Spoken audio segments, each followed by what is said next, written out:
back to another edition of the In the Game interview series. Got a great guest with us today. We've got Ronnie Woodard from Tennessee Soccer Club. Thanks for joining us, Ronnie. Why don't you give us some of your playing experience background and some of the stops along your coaching journey?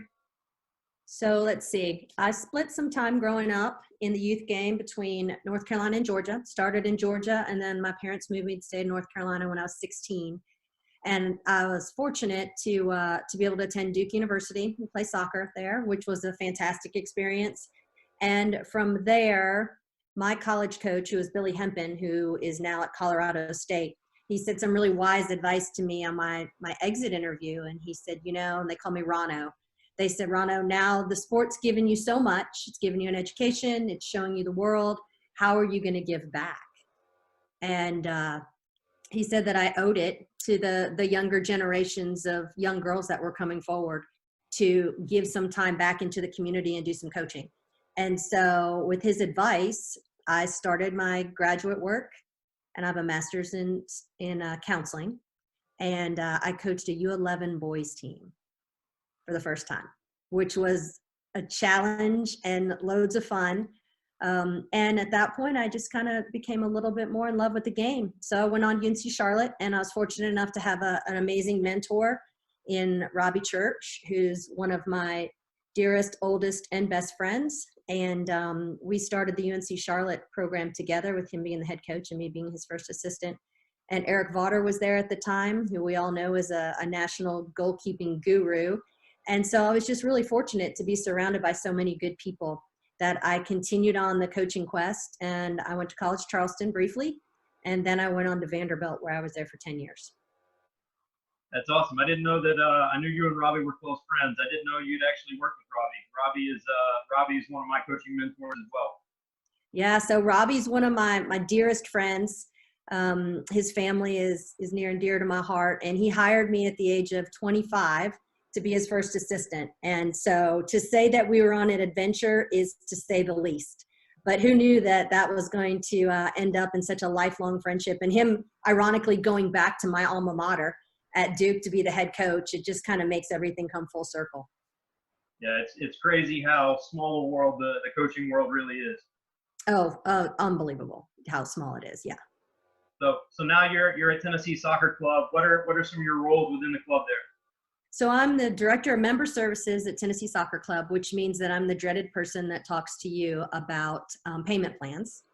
But I also have a great opportunity to work with our financial aid program, which is invigorating and allows me to give back in some ways and work with families that are in need. And we're fortunate at Tennessee Soccer Club, we give well over $100,000 every year in different types of financial aid to our families. So we're really fortunate that we have good financial backing, and that we're a strong organization, and that we could give back and make youth soccer playable and manageable for a lot of families. And so I take a lot of pride in the fact that I get to work on that committee. And I also coach an ECNL team. So I've coached the oldest girls team right now. It's the U18 team. So, and I've had them for several years. I usually start with them when they're U15s, take them through U18, and then I'll start my cycle again. And then in addition to that, as you know, I run the ODP program for the Southeast region. And that's where I got to meet you. So that's right. That's right. So working with that older ECNL girls team, how big of a part do you get to play in the recruiting process for those girls? A really big part. So one of my passions is really helping young girls navigate the recruiting process. And that's another one of my job descriptions at Tennessee Soccer Club, is I'm in charge of the college recruitment. And so I set up different types of seminars. I work with individual families, and I try to help them navigate the really confusing process, which, as you know, now is even more confusing with us being in a COVID breakdown at this point, where there's just, no contact between college coaches and potential student athletes. And it's really causing a lot of stress for some of those young athletes right now. But that's one of the things that I really love to do. I love to work with players and help them find the right fit, and help them understand that the role that they're going to play on a team is very important to their experience. And you just can't go chasing everyone. You have to go where people are going to value you, and will you be valued in the program? And well, you know this from being a college coach. it's important to have players that buy in, and it's important for them to understand their role and their worth. And it's important to have people that are passionate about your program be part of it. So I enjoy helping them navigate that process. Yeah, I think that's an extremely important part of it for sure. You know, it's very easy to chase the name instead of the experience, and you Yep. know, there's definitely sometimes going to a smaller school is a better fit for a student, and that's I played at a smaller school, and you know, I could have probably gone to play at some smaller mid majors, but I knew academically if I went into an environment where I had 250 other students in a classroom as a freshman, I was probably not going to make it much further than the second semester there. So, you know, I think that's a huge thing, that it can be a little difficult. You know, I coach some of the older girls team in my club as well, that it can be difficult to kind of get parents to understand that it's everybody wants the big school and the big environment and that kind of stuff, but sometimes it's just not the right fit. Yeah, and that's so important for them to hear from multiple sources. You know, the most important deciding factor for kids in college is the value the coach places on them. And how do you place value on a player? Playing time, right? I mean, in the biggest sense of the word, players are not happy if they're not playing. And as a coach, you want to make sure that everyone understands the role that they're going to be playing before they enter on campus. And then, of course, everyone understands roles change as you go through. There's development stages for different players. There's commitment levels that come in and out in different phases for different players throughout the college experience. But them going in with their eyes wide open and understanding and listening to exactly what that college coach is saying to them as they step through the door, here's where I see you in our program right now, right? This is where I think you're going to fit in, and this is what we expect of you. And I think that's just really vital. I think you're absolutely right. And with such a changing landscape now, it's really difficult for them to fathom where they're going to fit in when there's zero communication allowed. Yeah, it's definitely an interesting time in the recruiting world. You know, with us being a smaller school, we kind of have a trickle down effect where, you know, some of those players that thought that they were going to get some D1 and D2 offers, those things might not have happened. So it's been interesting for us just to kind of wait and see if some of those kids are still making those decisions kind of late in the process. Absolutely. And I think that's the best thing. I mean, recruiting was getting way too fast. It was too early. Kids were getting pressure to make decisions before they were ready. Coaches were getting pressure to give offers before they were ready. And it just, you know, our transfer rate increased. And, you know, it needed to slow down, and it needed to be more holistic, and coaches needed more of an opportunity to have conversations with players, assess them over longer periods of time. And then players needed to really have more time to look through the process and really look at which school fits them best. So I'm pleased with it slowing down. I know there's a lot of angst that's involved with it right now for these kids that haven't made decisions. And now the recruiting timelines have been pushed back again.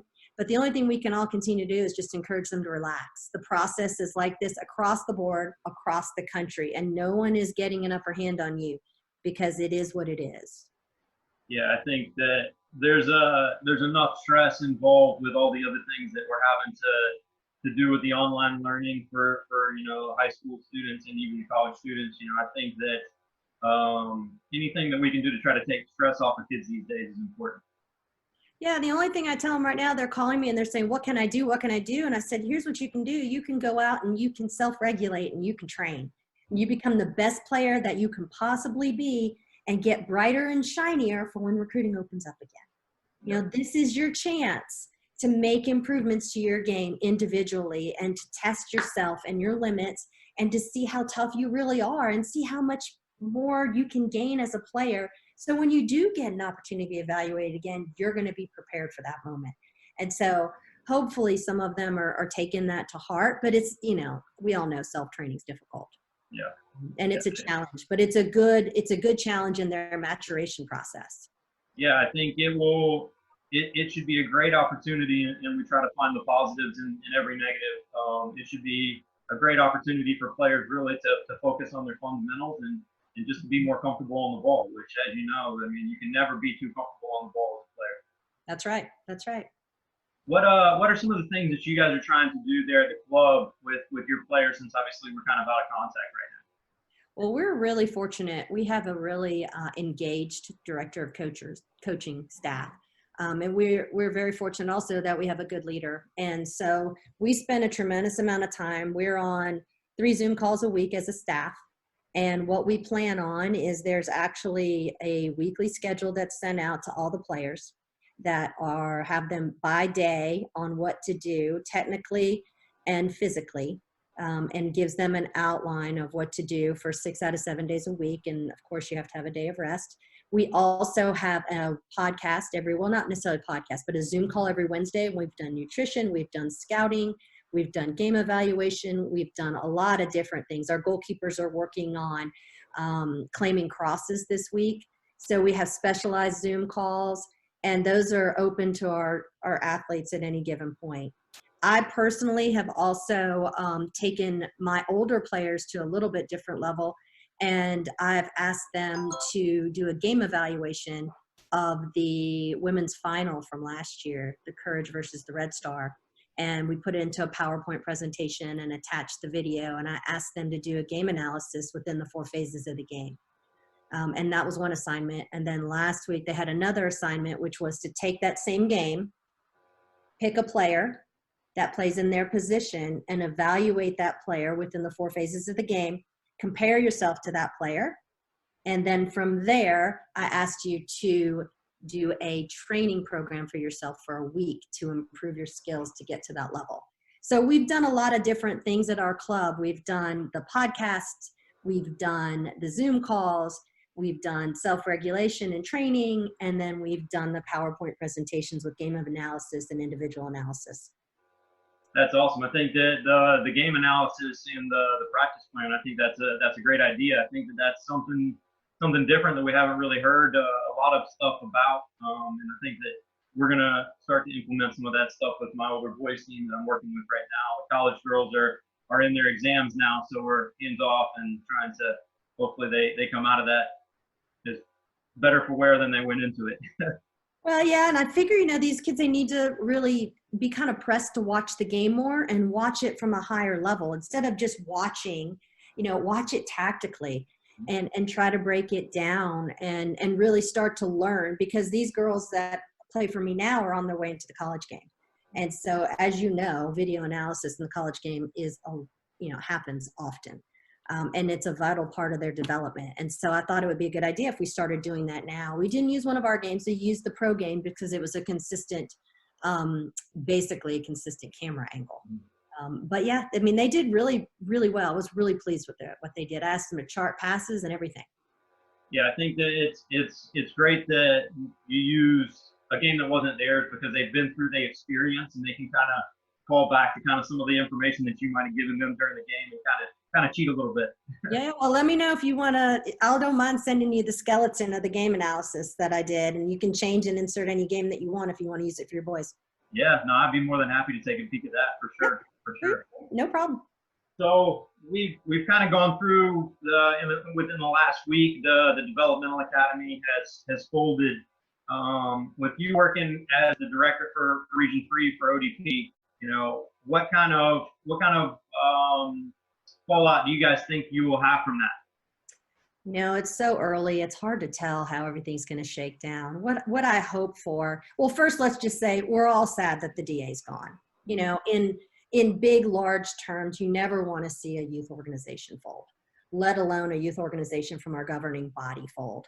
However, being that it's done during this timing, I do think it allows for there to be a reevaluation of our youth soccer system within the states. I do think it's going to be really interesting over the next several weeks where all the clubs fall, because are there enough spaces in the ECNL to take all of those clubs? Probably not. And if there's not, then what happens? Are they going to go into the U.S. youth scene? There's so many unknowns at this point for some of those displaced DA organizations that you just don't know. I think the boys are going to be fine. The boys are settling in. They're either joining the MLSDA or they're going into the ECNL or going to the US Youth. They have a distinct path. The girls are a little bit different. And so I think it's going to be really interesting. But through all of that, my hope is that there becomes a new value for ODP within the scouting guidelines for US soccer. Now, what we saw over the last year was a tremendous amount of support from US soccer. They were attending all of our events. We had a U.S. soccer representative at camp watching the players. We had them at the interregional event down in Boca at Thanksgiving. Every day that we were there, we had 3 to 5 scouts that were there evaluating the players. We had them at the National Training Center that we held in January in Florida, and they continue to give more value to our program. The role that we mainly played before was they were asking ODP to identify players that were not involved in the DA program, right? Which was a great model because there were a lot of players that were going to get missed, not in the DA program. They either played in the ECNL or they're in the US Youth League. And so our job at ODP was to find that talent, consolidate it, and then put it in an area where they can go watch them at the same time and same place across the country. And I think we were just starting to get to that phase, and we were putting some good quality out there, and they were identifying some players from our interregional events. So now what happens, what I hope is that more players come back into the ODP system. You know, back when I was playing, it was the end all be all. And so hopefully people will recognize it as another opportunity to develop, as well as another avenue to be seen for that next level of progressing to a regional team in the national pool and getting invited into a camp, in addition to continuing to serve our college coaches by putting good quality players out on the field so that they would want to come and recruit. Yeah, and I was extremely lucky whenever I was working in the North Carolina ODP system. You know, I was in that kind of 13, 14, 15 age range, and it was really before a lot of those players were kind of pushing into DA. So we were still kind of in that phase of when we got kids identified, were they going to go DA, were they going to go ECNL, maybe they could kind of do both. But, you know, I'm a big proponent for the ODP system. You know, I think it's a great way to get to continue to work with quality coaches. You know, I hope that I was a quality coach for the players that I coached inside of it. Obviously, I'm not doing it anymore, just logistically with so many things going on. Something had to get time-wise. But, you know, I think that it's a great pathway for players to continue to get put in a different environment and to get pushed with some players that they're not necessarily comfortable with. And the more that we can push players to be outside of their comfort zone and take some risks as a player and as a person, I think it's just another way to continue to grow people, not just players. Yeah, I agree. And I think that if you go into the ODP program with one purpose, and that's to make the national team, you're missing the point, right? The reason you go into the ODP program is to do exactly what you said, be exposed to different coaches and different players in a different environment. And anytime that you have something that changes within your environment, I believe you become a better player. And whenever you're challenged to go outside of your comfort zone, whether it's by playing with players or against players, or with a new voice of a coach on the sideline, or someone presenting different ideas to you, you become a better player. And I think the overall goal of ODP is development. You know, we serve two masters. It's development and identification. But primarily development is very important to us. And we take a lot of pride in the quality of the staff that we put out there. And we are filled with college coaches and top level people that want to be involved in the program. We're constantly looking for new additions to come in. And they work really hard to get to know the players and to provide a structure for them that allows them to grow during the ODP camp. But if you come in with one purpose, and that is to get identified to make the national team, it's just not going to fit for you. You're going to have to go in and say, look, I get to be coached by different coaches. I get to play with different players. And oh, by the way, maybe I'll get selected, but man, I really grew as a player while I was here. Yeah, I think it's such a unique environment, the region camps, and you know, even on just my side, I get to kind of relax a little bit, coach a little bit, and then I get to learn from some of those coaches and get to watch some of the top coaches in the Southeast region run sessions. And I think every year that I've had the ability to go down there to Montevallo has been, I've come back as a different coach, and I think those have been really positive experiences for me on the coaching side as well. Well, I agree. I always leave invigorated just because you're in a group of like-minded people, but that have different ideas, right? If you sit in any of the regional staff meetings, the amount of dialogue that happens between training sessions and players and teams is unbelievable. And it's completely invigorating to open up your mind and listen to the way someone else views the game or how someone else evaluates an individual player, because it tweaks your own mindset, right? And then it re-energizes you to leave and go out and share maybe some new ideas or incorporate them into how you coach your teams at home. I always leave Montevallo feeling much more energized. Even if I'm there 3 weeks, I still feel more energized when I leave going into the coaching than I do when I get there. I have this nervous excitement when I get there to greet everyone. But when I leave, I feel more centered as a coach and the ability. And I feel like I also made a positive impact on players. And I got to know players from across our region and just put a little bit of a high five. Well, these days we'll do an elbow or a foot hit. But nonetheless, I get to have an impact on some of those players. And that means an awful lot to me. Yeah, I think it's really cool to see, obviously I'm more on the state side, was more on the state side of things, just how much those players really grow as a team from when you take them over in November when we start the tryout process all the way through the summer when we leave camp. And obviously I think that there's been some shuffling as far as the way the region camp works a little bit. But that was always a great experience for me. Well, and it's changing again. And my hope is that through this evolution of what youth sports is going to look like in the future, and without the developmental academy, that some people say, hey, maybe I'll go back and try that again. Let's give it a whirl. We've restructured, we've rebranded, we've united nationally. If you go to all 4 regions across the country, we're all run the same way, with the same selection process, with the same goals in mind. And I think it's really important that people open their eyes up to something different. I think if there's a time and a place, it's now to reconsider new programs and just look at a different type of growth mindset. And I think that's really important. And my hope is across the country that some of these players, whether they're in the ECNL currently, whether they were in the DA, or whether they're in US Youth, that they kind of think and open up their minds again and say, you know what, the program's changed. Let's see what happens and how we can progress, and maybe we dip our toes back in it. And that way there we can get a bigger, footprint across the country. Yeah, I think that'll definitely happen. I think working at a smaller club, it's something that we definitely push our players towards being a part of. I think that we'll definitely see a resurgence of the program for sure. Or at least that's my hope. I hope so. You'll have to come be on staff with us this time, and the regional staff. Well, I'll definitely be open to that opportunity for sure. Okay. Obviously you've had some great experiences working in the club and in the college game.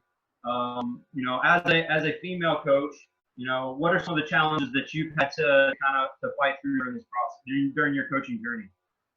Well, when I started, I was one of a few female assistant coaches. We were coming straight off of Title IX, where we greatly benefited from the addition of multiple college programs that supported women's soccer. And I consider myself really lucky and fortunate to have been part of that process. And then moving forward, I relied on male mentors, to be honest. And I had a lot of really dear friends that helped pave the way for me as I was growing into becoming a coach. And what I did was I just followed the lead of the male coaches and tried to be a strong female and not lose myself within the process. Try to stay true to the fact that I was a female coach, but true to the fact that I could coach young girls or boys in any way, shape, or form to help them become better players. And then as I grew older and I got more experience and I learned so much from all of the people that were above me and took, the time to teach me, I realized that it was now my job to mentor young female coaches. And so being the dinosaur that I, affectionately am now, I feel like it's my job to mentor the young girls. And the whole reason I coach is to empower young girls to become strong women. That is the whole reason that I coach. And what I also think is we need them to stand straight, put their shoulders back, look people in the eye, and be proud of being a strong female. And for me, that's part of the coaching evolution, and it's part of the process. And I think they gain confidence through sport. And I think they need people constantly there reigniting and confirming the commitment that they have to sport is making them a stronger young woman.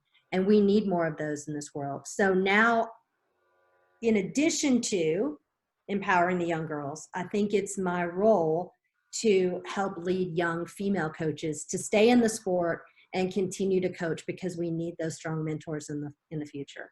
Mhm.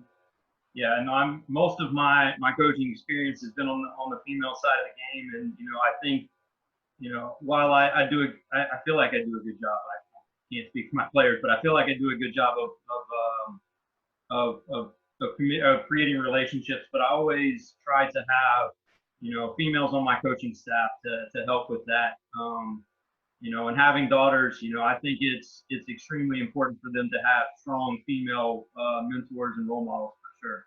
And I think yeah, the more that we can do to keep young female coaches in the game, the better the female side will be for sure. I agree. I think it's vital. And we also not only need to keep them in the game, but we need to encourage them to coach. Mm-hmm.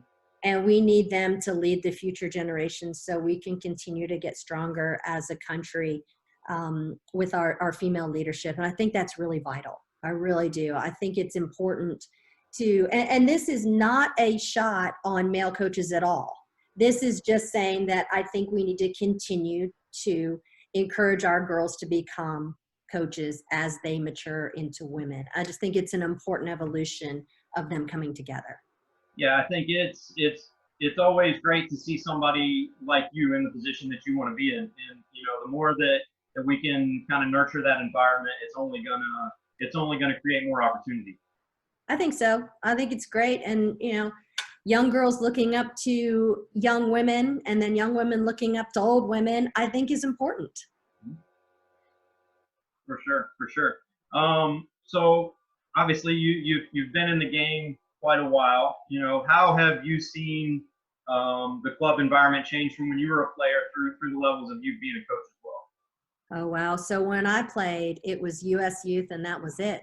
You played in your state cup, and if you won your state championship, you went to regionals, and if you won regionals, you went to nationals, and that was it. 4 teams went to nationals back when I played.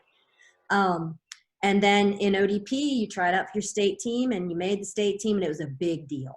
Mm-hmm. And if you made it to region camp and you made the regional pool, it was a huge deal. And if you made the region team, it was an even bigger deal. There was a definite pyramid that went straight up. Well, now we don't really have, we have like a trapezoid / triangle added on, parallelogram. There's all sorts of shapes and sizes. And I think it makes it a little bit more difficult to navigate for some families. And I think it depends on your geographic location with the type of support that you're going to get from the organizations, whether it's US Youth, ECNL, and what it might be. But the youth game has changed drastically since when I was there. Mm-hmm. It is no longer a tree, but more of a bush. Yeah. It's got all these branches, and it goes in a lot of different ways. In some ways, that's really good for our kids and good for the development of it. In other ways, it causes a lot of angst and stress for families to try to navigate. Either way, youth sports in America is far more advanced than when I was growing up. Mm-hmm. And I think it's because of the research. I think we have quality players that are now leading and teaching. I think the coaching education that U.S. Soccer and the United Soccer coaches that are providing is pivotal for our development. I think the partnerships and the evaluations and the learning that we get from other countries, I just think that we have more qualified coaches with more experience teaching our youth, which is causing our youth to rise in their quality level, which is good for the game as a whole. Oh, that's my dog, sorry. Part of being home, right? Yeah, for sure. As you were talking, my son was walking in the room to grab more paper and pencil, so he was getting more homework done. But yeah, I think that there's so many more opportunities for players to play now, and I think it can definitely be a difficult landscape to navigate as a parent. And I've got older children who have played through the club system and kind of helping them kind of navigate things. Obviously, with me being involved as heavily as I am, I have a little bit more information than some parents can have. But it can definitely be difficult for sure. Oh yeah. It's a confusing time for them. I mean, it really is. But it's also real exciting when you walk out onto a field and you see, the players that are born in 2012 and 13 doing the things with a ball that we were never taught at that age. So the development phase is real exciting at that young level, and watching, and they're all becoming better athletes too. Let's be honest. They're all far more athletic than when we were growing up. Yeah. And so the whole environment, if you look at it in a pure,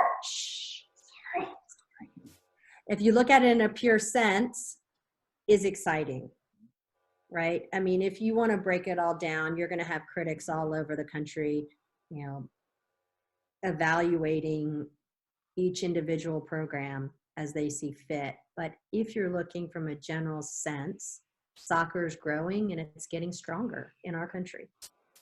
Talking about, some of the things that younger players are able to do with the ball that we never thought about. Me and my son were messing around in the yard the other day, and he started juggling. He's 8, and I was like thinking to myself, I couldn't juggle a ball until I was like 12 or 13 years old, and he's at 8 years old starting to do some different things, and he's not by any means like the accelerated part of his age group. And it just kind of, it was almost like a moment of clarity for me. Yeah, really. I mean, and I have a 10-year-old son that plays. God help me, he's a goalkeeper. I tell you what, being a soccer mom's fine. Being a soccer mom, goalkeeper mom is not. That's tough work. All you soccer moms that are goalkeeper parents, man, my heart goes out to you. That is stressful on the sideline.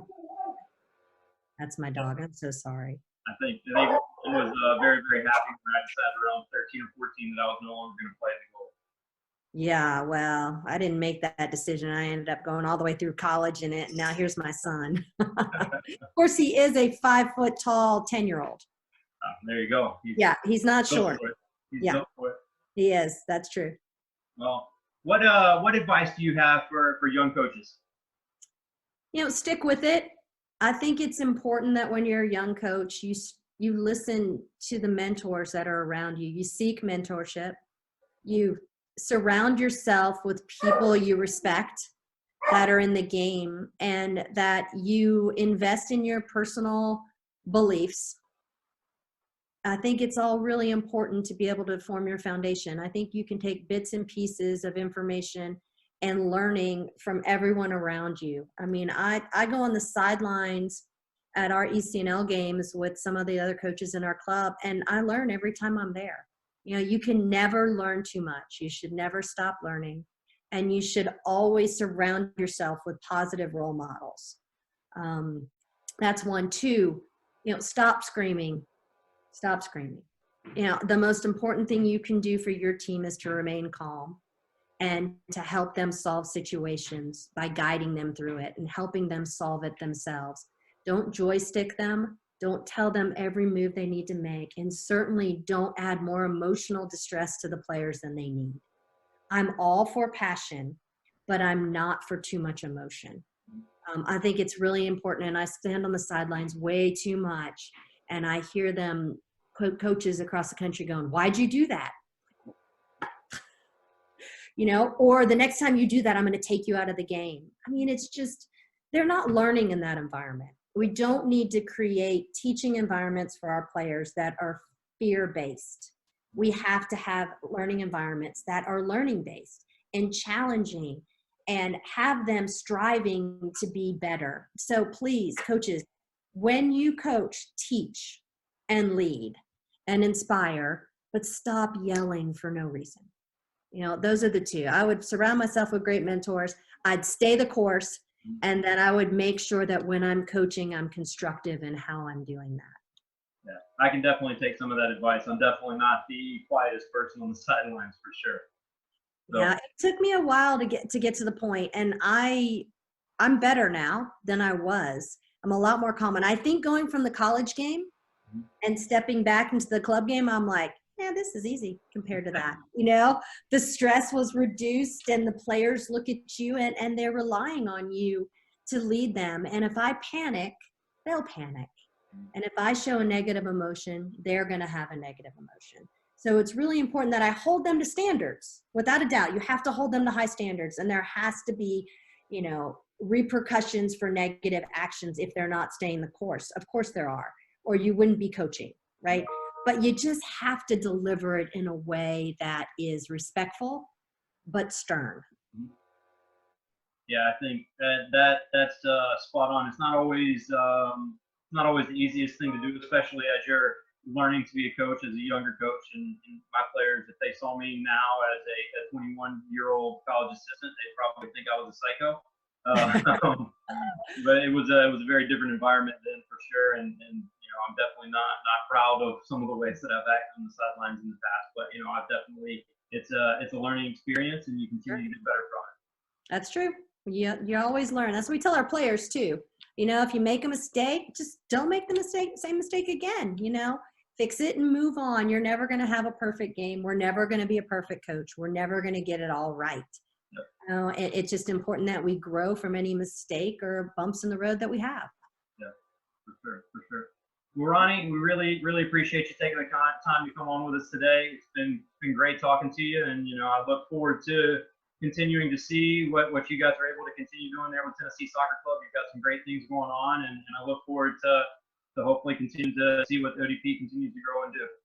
Well, Reed, it's been fun. I love doing this stuff. It's strange, right? Because here we are sitting in this is my dining room, which is now my office, and it has been for 30 days. But it was really a lot of fun, and hopefully we'll get back out there and I'll see you on an actual grass pitch pretty soon. Sounds good. Thank you very much. Yeah, thanks, Reed.